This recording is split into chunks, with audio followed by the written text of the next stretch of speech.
Bonjour à toutes et à tous, c'est Gaël, on se retrouve dans une nouvelle vidéo et aujourd'hui on se retrouve pour la suite des bilans de fin d'année concernant la WWE. Bon écoutez là, c'est la troisième vidéo que je tourne à la suite, donc techniquement j'ai pas grand chose d'autre à vous dire, si ce n'est que vous pouvez liker la vidéo si vous passez un bon moment. Et n'hésitez pas à dire en commentaire ce que vous pensez de ce que je vais dire aujourd'hui. Et bien sûr, abonnez-vous pour voir la suite des vidéos. Parce que c'est cool, 1100 abonnés avant la fin de l'année, c'est jouable. Alors on va pas tourner plus que ça autour du pot, vous l'avez compris, aujourd'hui on se retrouve pour mon top 10 de mes matchs préférés de l'année 2024. Une vidéo que j'attendais particulièrement de faire également. Et avant qu'on commence, évidemment je dois vous donner 2-3 petites infos concernant le top.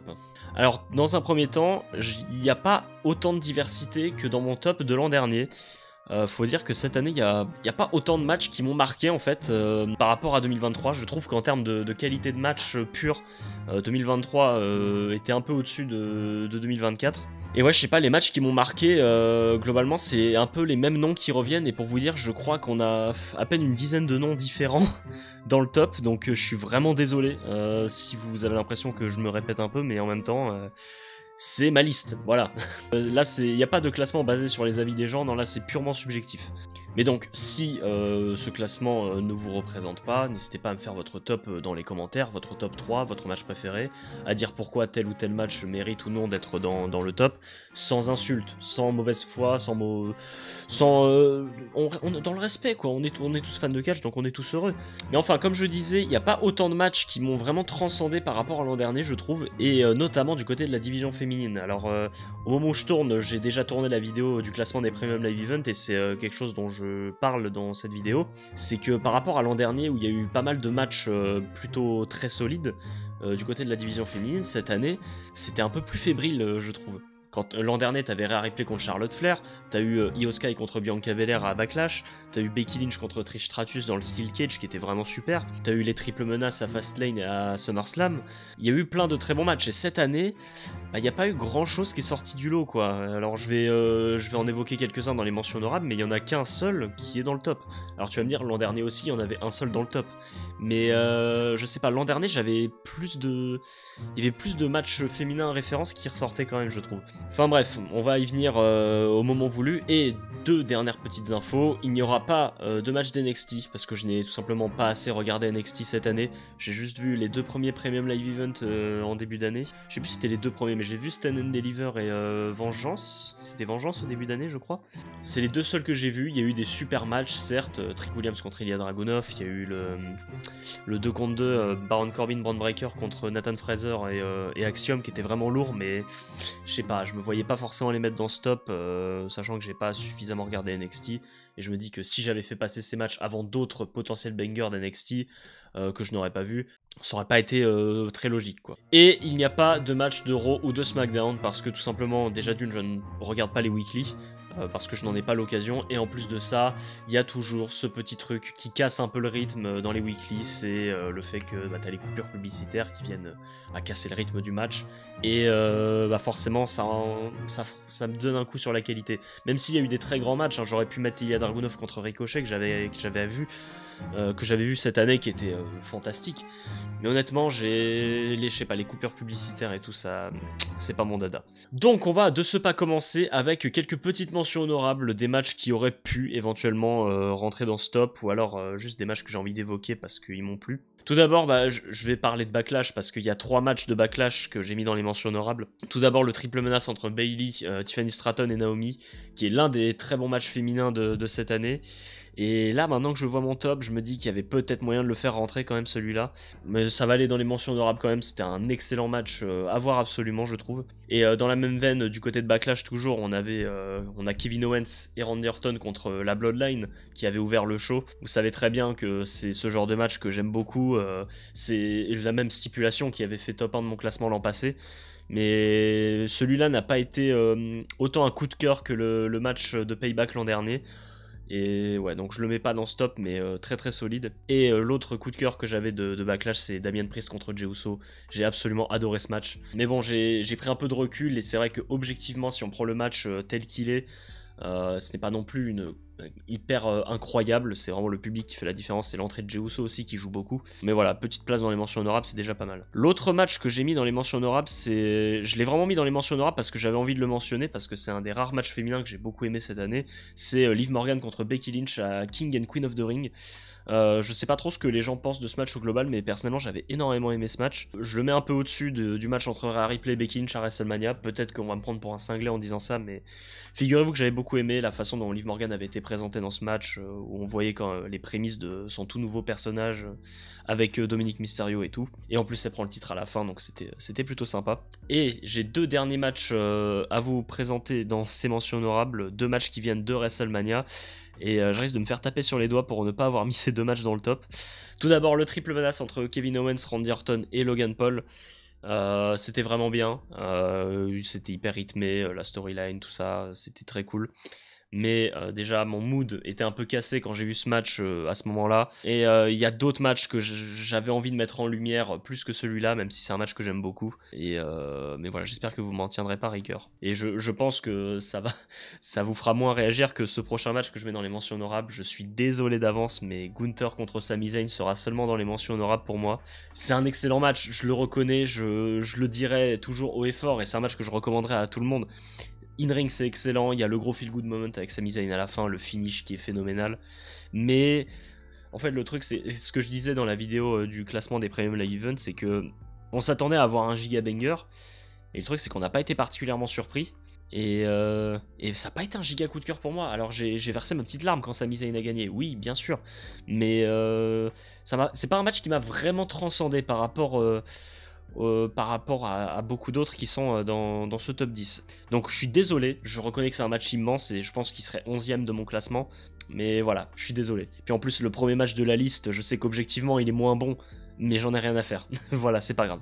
Donc on va enfin pouvoir passer au top 10 de mes matchs préférés de cette année. On commence tout de suite avec la 10ème place de ce classement, et on se retrouve un peu dans la même veine que mon classement de l'an passé, puisque que serait un bon classement de Gale YouTube s'il n'y avait pas Seth Rollins à la 10ème place, puisqu'évidemment je parle de Drew McIntyre contre Seth Rollins à WrestleMania 40. Alors ce match, je sais que beaucoup de gens l'apprécient, moi le premier pour que je le mette dans mon classement, mais le truc c'est que c'est un match qui est quand même très court. C'est un match qui est très court, c'est à peine plus de 10 minutes je crois. Mais le truc c'est que pendant ces 10 minutes il se passe tellement de trucs. T'as Drew McIntyre qui ouvre avec un Claymore, qui va défoncer Rollins à l'extérieur et qui va tweeter pendant le match, qui s'ennuie. Enfin c'est trop bien, c'est le Drew McIntyre Prime contre un Seth Rollins, c'est incroyable. Les entrées aussi des deux mecs sont géniales. T'as un rythme effréné dans ce match, une intensité incroyable, et je trouve que c'est un match, c'est purement un match divertissement. C'est un match, t'as 10 minutes devant toi, tu te mets ce match, tu kiffes forcément, c'est génial. Puis en plus t'as la présence de CM Punk à la table des commentateurs, qui est un petit bonus non négligeable évidemment. Mais ouais, j'ai eu un giga coup de cœur devant ce match, tu pouvais pas faire meilleur choix pour lancer la nuit 2 de WrestleMania, franchement. Vraiment, je suis rentré dans le mood de WrestleMania directement, là, j'étais dedans et j'ai versé ma larme à la fin quand McIntyre a gagné. Ce regard entre les deux, au moment de la victoire de McIntyre où Rollins est en larmes, il est trop content pour McIntyre, ça se voit. Et puis là, forcément, il y a l'aftermatch que je suis désolé, je suis obligé de compter dans mon jugement, où Drew McIntyre va célébrer, Punk va gâcher son moment, Damien Priest cash in pour devenir champion du monde. Pour moi, tout était parfait dans ce match. C'est peut-être un peu dommage que ça n'ait pas duré ne serait-ce que 5 minutes de plus, mais en vrai, c'est peut-être les 10 meilleures minutes que vous pourrez voir à WrestleMania cette année. Donc ça, c'est un de mes immenses coups de cœur, et une bonne 10ème place pour Drew McIntyre contre Seth Rollins. À la 9ème place, on passe à un match que j'ai découvert sur le tard, puisqu'on part du côté de Glasgow, en Écosse, à Clash at the Castle. Comme je vous l'expliquais, c'est un show que j'ai regardé très tard, je l'ai vu la semaine dernière en fait. Donc oui, j'ai pas pu découvrir les matchs avec les émotions que j'aurais dû vivre, et je pense qu'il aurait potentiellement pu être plus haut dans mon classement si j'avais vécu le show dans les conditions du direct. Et on va se diriger vers le championnat intercontinental. J'ai choisi de vous parler du match entre Sami Zayn et Chad Gable. Oui, je mets ce match au-dessus du match de WrestleMania 40 entre Gunther et Sami Zayn. Et pourtant, là, j'ai pas vécu autant d'émotions que sur le match de WrestleMania 40. Je m'attendais à voir Sami Zayn gagner parce que je savais qu'il était toujours champion après. À WrestleMania 40, je m'attendais pas à ce que Sami Zayn l'emporte. Mais en fait, le match était tellement lourd, le public était tellement à fond. Mais au-delà de ça, bah, t'as deux excellents catcheurs qui t'ont sorti un très grand match. Et en plus de ça, l'histoire qui a été racontée avec l'Alpha Academy, c'était juste super quoi. Sami Zayn qui essaie de raisonner les autres et Chad Gable qui est juste la pire des ordures avec ses amis. Le public qui est complètement en transe quand Otis se met en travers du chemin de Chad Gable. Ce match c'est vraiment un immense poulet et franchement c'est ça aussi c'est à voir et à revoir. En plus ils leur ont donné du temps. Hein. Je crois que le match fait bien plus de 15 minutes. C'est vraiment très très solide et en vrai quand tu vois les deux noms c'était à prévoir. Et en plus ils avaient déjà donné un très très bon match avec Bronson Reed en plus. À King and Queen of the Ring, que j'aurais pu mettre dans les mentions honorables éventuellement. C'était très très solide, mais pour moi c'est le meilleur match pour le championnat intercontinental cette année. On va passer d'ores et déjà à la 8ème place, et ben figurez-vous qu'on reste à Glasgow pour ce match, à Clash at the Castle toujours, et cette fois-ci on va revenir un petit peu dans le temps, puisque je vous parle de l'opener de ce show, le deuxième match, la revanche entre Cody Rhodes et AJ Styles, pour le championnat de la WWE. Et cette fois-ci, la différence, c'est que c'était un I Quit match. Le premier depuis Extreme Rules 2022, je crois, à la WWE. Je crois que c'est ça, hein, entre Edge et Finn Balor. Et mes aïeux, ce match, pareil, je l'ai découvert sur le tard, du coup. C'est génial, en fait. C'est juste génial. Les deux sont excellents. La storyline était très très sympa, l'ambiance du public qui est géniale, en plus le public est on fire parce que c'est le tout début du show. T'as une certaine violence avec des coups d'escalier, ça va utiliser des chaises. C'est un match bordel comme je les aime, tu vois. J'ai pas besoin de me répéter à ce niveau-là. En plus, c'est deux catcheurs que j'adore. Il y a tout ce qu'il faut pour kiffer le match en fait. T'as une grosse ambiance, des catcheurs de fou, du bordel, du storytelling. Il y a tout. Il y a tout. Et alors que Cody Rhodes s'apprête à buter AJ Styles avec les escaliers, ce dernier finit par accepter d'abandonner. Ouais, non, c'était un très grand moment et c'était parfaitement dans la continuité de leur premier match à Backlash, qu'on va potentiellement évoquer de nouveau juste après. Et voilà, clairement pour moi, ça avait sa place dans le classement. Je vous avoue, je l'ai rajouté au dernier moment parce que je me disais, est-ce que je mets vraiment deux matchs de deux mêmes catcheurs? Enfin, je sais pas trop, mais je me suis dit non mais attends, je suis obligé de le mettre, j'ai tellement kiffé ce match, je peux pas ne pas le mettre. Et c'est un peu dommage que je l'ai découvert aussi tard parce que bah pareil, pour lui ça, il aurait certainement été encore plus haut dans le classement si je l'avais découvert au moment venu sans me faire spoil. On passe à la 7ème place et là ça a été je pense mon premier gros coup de cœur de l'année, deuxième gros coup de cœur de l'année parce qu'il y a eu Drew McIntyre Rollins, mais là on part en Arabie Saoudite, et oui, ça m'étonne de vous dire ça, mais figurez-vous que oui, puisque nous allons à King and Queen of the Ring pour la finale du tournoi masculin entre Gunther et Randy Orton. Ce match, c'était trop bien. Alors, on va dire, oui, peut-être Gail le hipster, mais, mais en fait, j'aime beaucoup, par moment, le catch à l'ancienne. Genre, par exemple, un bon vieux match, un Ultimate Warrior Hulk Hogan à WrestleMania 6, c'est un match que j'aime beaucoup. C'est peut-être dur à regarder par moment aujourd'hui, mais en fait, la force de ces matchs-là, c'est la faculté du public à réagir et à être à fond pour pas grand-chose. Et ça a été le cas dans ce match. C'est un match à l'ancienne, peut-être même certainement objectivement meilleur, bien meilleur en termes de qualité que les matchs du Warrior ou d'Hogan, parce que là t'as quand même Gunther et Randy Orton. Mais là au-delà de ça, t'as juste un Gunther Prime, un Randy Orton dont le selling est au top, il vend le dos pendant tout le match, même moi plusieurs fois j'ai eu peur qu'il soit vraiment blessé, mais juste le mec est trop bon quoi. T'as eu une sacrée confrontation entre les deux. Je me suis demandé si j'allais pas mentionner Bashin Berlin aussi, parce que le match était un peu dans le même registre, mais un peu plus lent, et on a plus laissé faire le public.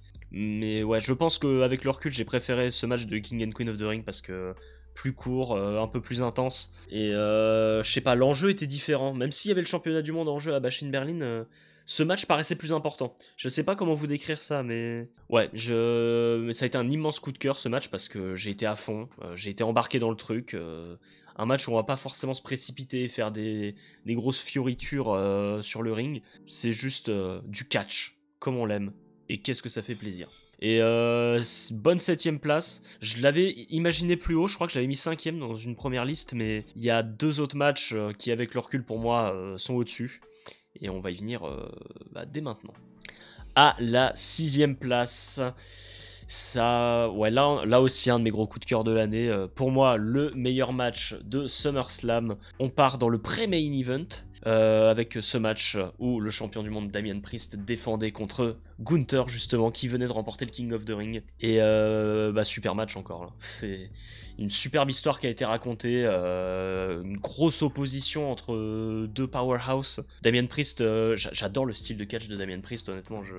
C'est un semi-géant qui fait des high kicks et tout, mais c'est trop cool quoi, j'adore Damien Priest. Et en plus ça vient conclure son règne de champion du monde qui était quand même plus que solide, hein, qui a complètement dépassé les attentes de tout le monde. Là où on l'attendait comme champion de transition, il a sorti des grands bangers, des belles storylines, il s'est grandement amélioré au micro, il est devenu un babyface adulé du public. Et ce match le symbolise parfaitement, je trouve, ce règne de Damien Priest, en fait, le chemin parcouru. Ce match, c'est juste une très belle opposition. En plus, on a le drama avec Finn Balor qui arrive, qui finalement vient coûter le match à son ami. Damien Priest qui comprend en regardant les replays, ça c'était un move très intéressant, où pour une fois le mec est assez intelligent pour comprendre ce qui s'est passé et pourquoi il a pas gagné. Ouais, dans ce Damien Priest Gunther, c'est dans mes veines à jamais, et très très bonne 6ème place pour ce match. On passe à la 5ème place, et là c'est un match qui aurait définitivement pu faire le top 3 si je l'avais découvert en direct. On retourne à Glasgow une nouvelle fois, pour cette fois-ci le match entre Damien Priest et Drew McIntyre. Encore Damien Priest, encore Drew McIntyre, mais que voulez-vous? Déjà il y a une atmosphère particulière dans ce match, t'as un public à 100%, que dis-je, à 250% derrière Drew McIntyre. L'entrée de McIntyre est phénoménale, et je vais devoir l'évoquer de nouveau, mais l'entrée de Damien Priest, alors que Drew McIntyre l'attend, qui a les 40 000 personnes du stade en plus, qui le siffle au moment où on entend All Rise, et là il fait son entrée, c'est l'antagoniste suprême, c'était magnifique. Et derrière on a un superbe match, McIntyre qui va dominer une bonne partie, mais le public est en transe pour ce match. Le seul petit point noir sur ce match, c'est cette frayeur qu'on a pour Damien Priest où il se coince le pied dans la corde, mais bon, franchement on oublie ça et c'est un super match quoi. Et franchement, même moi, en ayant vu le match après coup, sans vivre dans les émotions du direct, j'ai été engagé dans ce match, j'ai vécu le truc à fond, et je me demande si c'est pas un des matchs que j'aurais le plus de facilité à revoir encore aujourd'hui, et même à l'avenir. Après, il est très frais dans mon esprit aussi, on va pas se mentir, je l'ai vu la semaine dernière comme je vous l'ai dit, c'est très frais dans mon esprit, mais en même temps, qu'est-ce que j'aime Damien Priest et qu'est-ce que j'aime Drew McIntyre quoi, bordel. Et très bonne 5ème place pour ce match, qui la mérite amplement selon moi. On passe à la 4ème place, et là le seul et unique match féminin de cette liste. Je suis navré, mais en même temps comme je vous l'ai dit, il n'y en a pas autant qui m'ont... Il n'y en a pas tant que ça qui m'ont marqué. Et là c'est un match qui en plus de ça occupe une place toute particulière dans mon cœur. Je vous ai déjà expliqué l'histoire une dizaine de fois, mais au cas où vous l'aviez pas, je vais vous l'expliquer. Bayley contre Io Sky à WrestleMania 40, juste avant le match entre Roman Reigns et Cody Rhodes. Pourquoi ce match occupe une place particulière dans mon cœur? J'ai l'impression de faire que ça. Ma vie, c'est juste raconter cette histoire de merde. Je regardais WrestleMania 40, j'étais à LA Knight contre AJ Styles. Je me fais spoil accidentellement par le WWE Network qui affiche regardez ce qu'on diffuse en ce moment, et puis du coup Cody Rhodes avait la ceinture en main, donc je comprends que Cody Rhodes a gagné, et j'étais dégoûté, j'avais même plus envie de voir le main event, j'étais prêt à éteindre mon ordinateur et aller me coucher. Enfin j'allais pas me coucher, il était 16h, mais ce que je veux dire c'est que j'étais dépité, et j'arrive devant ce match, et c'est génial, déjà une grosse atmosphère, forcément, une storyline qui pourtant est passée au second plan. La WWE n'a pas forcément mis en avant cette histoire, alors qu'autant Roman Reigns, Cody Rhodes, Seth Rollins, The Rock, Drew McIntyre, CM Punk, tout ça, ils étaient là, il n'y a pas de problème. Mais alors Bayley Io Sky s'est passé un peu sous les radars, et le match a complètement deliver. Déjà l'entrée d'Io Sky aussi, l'entrée d'Io Sky c'est une des meilleures entrées de l'année. Et puis t'as juste un match de fou, ça dure bien 17-18 minutes. Io Sky qui est juste la meilleure catcheuse de WWE actuellement certainement, qui fait des moonsaults, elle fait de tout. Et puis t'as Bayley qui vient remporter ce match après, le feel good moment, j'ai lâché ma larme à la fin. Et juste après ce match j'étais prêt à aller enchaîner avec le main event quoi. Alors que j'avais plus envie de le regarder le match, je n'avais plus envie tellement j'étais dépité parce que c'était le match que je voulais pas me faire spoiler dans ma vie quoi. Mais du coup aucun regret, et merci beaucoup Bayley et Io Sky, je vous en serai à jamais reconnaissant parce que je serais passé à côté de l'un des meilleurs matchs de tous les temps, certainement. Donc 4ème place amplement méritée, et limite ça aurait mérité le podium juste pour ça quoi. On passe au podium justement à la 3e place et un immense match là aussi. On les a déjà évoqués plus tôt dans ce classement. Et quel plaisir de pouvoir vous dire qu'on se dirige à Lyon-Dessines en France pour parler du premier match entre Cody Rhodes et AJ Styles. Alors peut-être que je suis un peu biaisé pour ce match parce que le public a fait une grande différence, c'est sûr, mais quand tu regardes le match en lui-même, je suis sûr que même si tu coupes le son, tu peux kiffer le match. T'as juste deux catcheurs absolument exceptionnels qui te sortent une performance de zinzin. Là, c'est complètement différent de ce qu'on a eu à Clash at the Castle par la suite. Là, c'est vraiment juste du catch pur et dur, pas d'intervention extérieure, pas forcément de gruge de part et d'autre. J'ai pas de souvenir qu'on ait eu de petits mouvements un peu pas très clean des J Styles qui jouaient le heal. On a juste eu du pur catch avec un public complètement inégalable.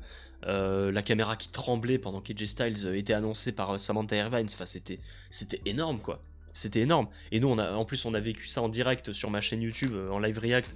Tous ceux qui étaient là, mais on avait vécu une soirée de fou. C'était génial. Ce backlash c'était un des plus beaux souvenirs de ma vie, et encore j'y étais pas, c'est terrible à dire. Mais ça, c'était vraiment le final en apothéose de ce show qui était juste fantastique.